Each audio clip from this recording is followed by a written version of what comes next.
Ömrümün nəğməsi, sözümün əzəli, severdim bir zaman o gözəli.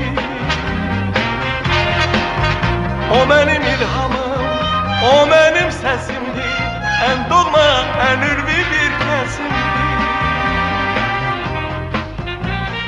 Onun çatma qaşları, elə bir təzəcə ay paraydı.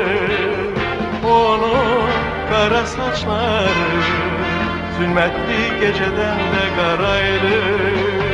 Fəqət qıydı zaman, o zərə, o inciyə, deyir o gəncliyə.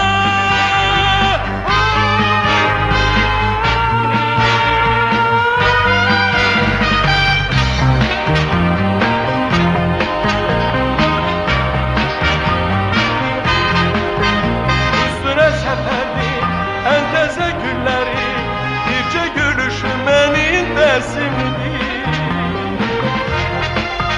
Qaytarmaq istərəm o ötən günləri, o günlər həyatım nəfəsimdir.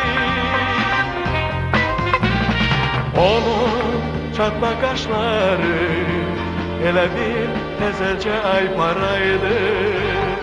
Onun qara saçları, zülmətli gecədən də qaraydı.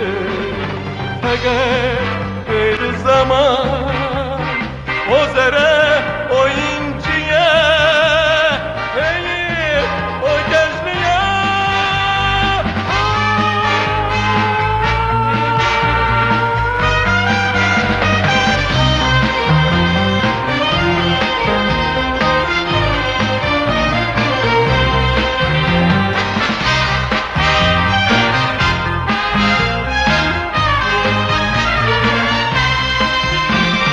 Onun çatma qaşları, elə bir təzəcə ay paraydı.